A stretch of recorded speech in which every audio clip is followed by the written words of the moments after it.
Hello students, मैं doctor Anupreeta Mishra. आप Anupreeta Mishra electrical engineering के चैनल पर इलेक्ट्रिकल मशीन्स में ऑल्टरनेटर से रिलेटेड पावर फ्लो इक्वेशन समझ रहे हैं, या पावर ट्रांसफ़र किस तरीके से ऑल्टरनेटर से लोड की तरफ होता है। हर फॉर्म की पावर इक्वेशन को समझ रहे हैं, चाहे वो कॉम्प्लेक्स पावर हो, चाहे वो एक्टिव पावर हो, चाहे वो रिएक्टिव पावर हो, वो सारी चीज़ें आप समझ रहे हैं। उसके लिए मैंने बेस एक सर्किट मॉडल लिया था जो कि पर फेस का है।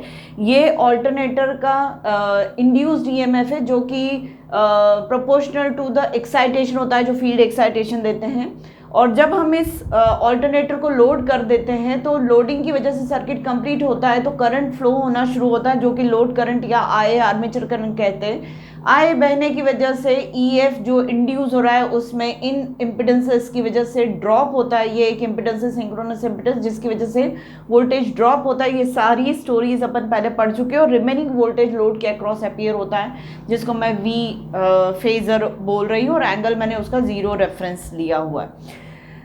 अब इस वोल्टेज और लोड में से बहने वाले करंट की वजह से हम डिड्यूस कर सकते हैं या एनालाइज कर सकते हैं output complex power from the alternator to the load. इसलिए कॉम्प्लेक्स आउटपुट पावर ऑन पर फेस बेसिस ऑफ ऑल्टरनेटर, ये एक्सप्रेशन लास्ट वीडियो में मैं डिराइव कर चुकी हूँ। जो एक्सप्रेशन मुझे मिला था वो V into E F upon Z S और angle theta Z minus delta और minus V square upon Z S angle theta Z, ये मिला था। थीटा जेड एंगल जो है वो इम्पिडेंस ट्रायंगल से हमने समझा था। इम्पिडेंस ट्रायंगल का बेस आर ए होता है, परपेंडिकुलर एक्सेस होता है और हाइपोटेन्यूज जेड एस होता है।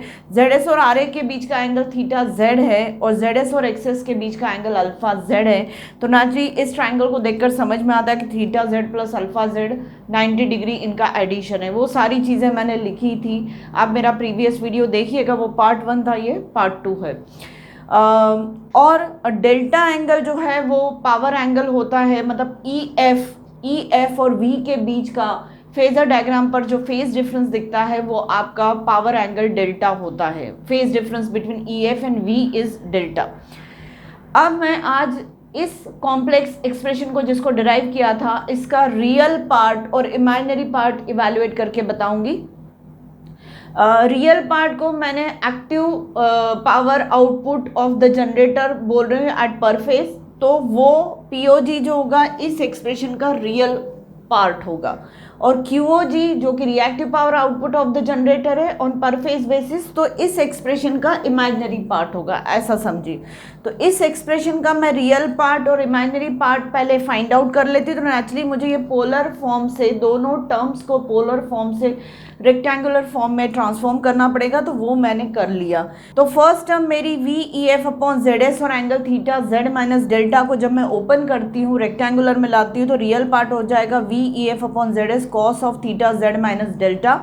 इमेजिनरी हो जाएगा V E F upon Z S और sine of theta Z minus delta plus J जरूर आएगा, मतलब रियल पार्ट एक हो गया और प्लस जे इमेजिनरी पार्ट, ऐसा ये एक्सप्रेशन पोलर से रेक्टेंगुलर में आ गया। सिमिलरली ये वाली जो सेकेंड टर्म है ये पोलर में, इसको भी मैं रेक्टेंगुलर फॉर्म में कर लेती हूँ। तो रेक्टेंगुलर फॉर्म में हो जाएगा minus V square upon Z S cos of theta Z, और माइनस आएगा क्योंकि यहाँ माइनस है, तो J V square upon Z S sine theta Z, ये पूरा हो जाएगा एक्सपांशन इन दो टर्म्स का इन रेक्टेंगुलर रिप्रेजेंटेशन। अब मैं यहीं से पिक कर रही हूँ इलेक्ट्रिकल पावर डेवलप्ड ऑन पर फेज बाय ऑल्टरनेटर, मतलब वही कि एक्टिव पावर कितनी डेवलप कर रहा है ये ऑल्टरनेटर, तो मुझे पीओजी वो एक्सप्रेशन दे देगा जितनी कि ऑल्टरनेटर एक्टिव पावर डेवलप करके लोड को सप्लाई कर रहा है। पहले भी बात हो चुकी है, reactive power to and flow होती है, source to load, load to source, ऐसे फ्लो होती है। आप मेरा प्योरली इंडक्टिव सर्किट के एनालिसिस वाला एसी फंडामेंटल्स वाली प्लेलिस्ट देखिएगा, उसमें मैं समझा चुकी हूँ ये सारी चीज़ें कि रिएक्टिव पावर जो होती है इंडक्टर और कैपेसिटर से रिलेटेड, वो टू एंड फ्रो क्यों फ्लो होती, वो रीज़न वहाँ पर है बेटा।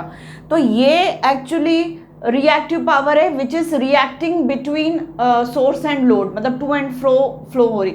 और एक्टिव पावर मतलब एक्चुअली लोड एक्टिवली उसे यूटिलाइज करके सम आउटपुट इज बीइंग जनरेटेड, या कुछ वर्क हो रहा है वहाँ पर।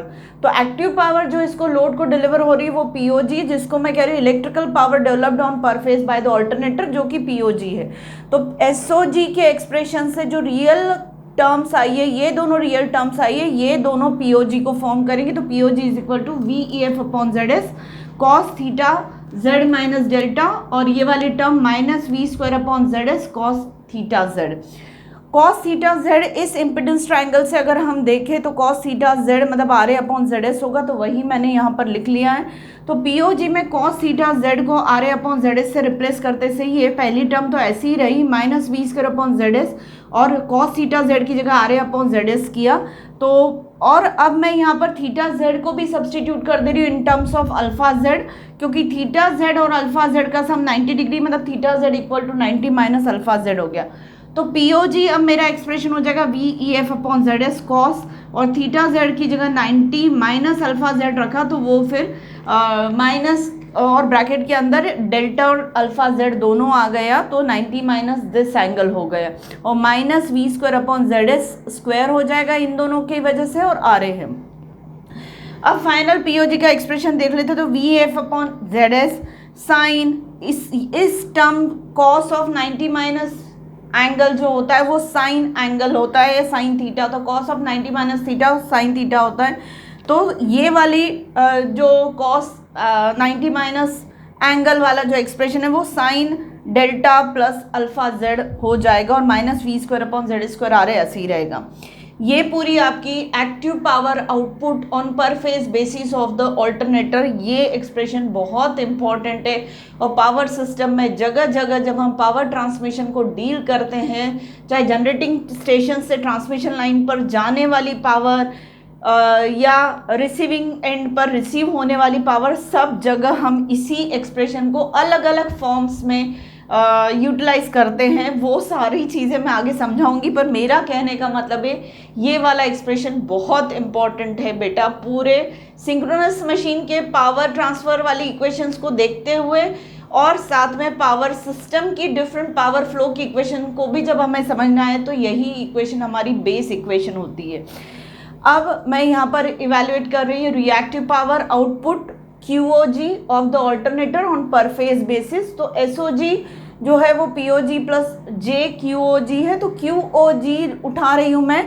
तो ये दोनों टर्म्स J के साथ है, तो ये दोनों J का कोएफिशिएंट रिमेनिंग है, यहाँ J का कोएफिशिएंट माइनस ऑफ दिस है, तो इन दोनों टर्म्स को मैं उठा रही हूँ। तो यहाँ पर मैं plus V upon Z S E F sine theta Z minus delta उठा रही हूँ, और यहाँ पर मैं उठा रही हूँ minus V square upon Z S sine theta Z, ऐसे उठा रही हूँ। साइन थीटा जेड को भी मैं इम्पिडेंस ट्रायंगल से रीड आउट कर सकती हूँ, तो वो हो जाएगा एक्सेस अपॉन जेड एस। आप देखिएगा थीटा जेड मतलब साइन थीटा जेड मतलब परपेंडिकुलर अपॉन हाइपोटेन्यूज, तो एक्सेस अपॉन जेड एस हो जाएगा। QOG V F upon Z S sine theta Z minus delta minus V square upon Z S, और साथ में एक्सेस अपॉन जेड एस इसकी जगह रखा, तो V square upon Z S square into X S square हो जाएगा। अब फिर से यहाँ पर मैं थीटा जेड का सब्सटीट्यूशन ये वाला कर रही हूँ, तो उसकी वजह से मुझे ये वाली टर्म ट्रांसफॉर्म हो जाएगी V E F upon Z S, V E F upon Z S sine of 90 minus delta plus alpha Z हो जाएगा। सेम वही चीज़ आ जाएगी, minus V square upon Z S square. Theta Z की जगह मैं रख रही हूँ 90 माइनस अल्फा जेड, तो 90 माइनस दो एंगल्स का एडिशन एक ब्रैकेट में हम करके बाहर माइनस साइन रख रहे हैं, वही चीज़ यहाँ पर भी की थी। Minus V square upon Z square X S, तो QOG जो होगा V E F upon Z S cos, अब ये टर्म आपकी cos sine 90 minus theta cos theta में ट्रांसफॉर्म हो जाएगी, तो cos of alpha delta plus alpha Z है ये, cos of delta plus alpha Z है ये, minus V square upon Z S into X S, sorry ये और मेरे से मिस्टेक हो गई, एक्सेस लिखना रह गया था, तो V square upon Z S X S, ऐसा हम ये पूरा एक्सप्रेशन हमारा QOG का हो जाएगा। तो ये रिएक्टिव पावर है आपकी, जो ऑल्टरनेटर से लोड की तरफ भेजी जा रही है, पर नेचुरली वो रिएक्टिव पावर वापस लौट कर आ जाएगी। तो to and fro positive cycle में अगर पॉजिटिव साइकिल में अगर source to load reactive power flow हो रही है, तो निगेटिव हाफ साइकिल में load to source reactive power flow होती है, ये सारे बेसिक्स अपने वहाँ पर मैं तो आप फॉर्म कर चुकी हूँ। आप मेरी वो प्लेलिस्ट एसी फंडामेंटल्स की ज़रूर देखिएगा। तो ये एक्सप्रेशन आपका हो गया QOG रिएक्टिव पावर का, और ये एक्सप्रेशन हो गया एक्टिव पावर का POG, या फिर ये कहे कि electrical power output of the alternator on पर फेज बेसिस। तो बेटा ये बहुत इंपॉर्टेंट एक्सप्रेशन है, इसे भी मैं यूटिलाइज करूँगी जगह जगह। अभी मुझे 2 वीडियोस और लगेंगे पावर फ्लो इक्वेशन से रिलेटेड बात करने के लिए। नेक्स्ट वीडियो में मैं इनपुट कॉम्प्लेक्स पावर और input electrical input to the alternator और reactive power input to the alternator की बात करूंगी, और फिर मैं स्पेशल केसेस डील करूंगी।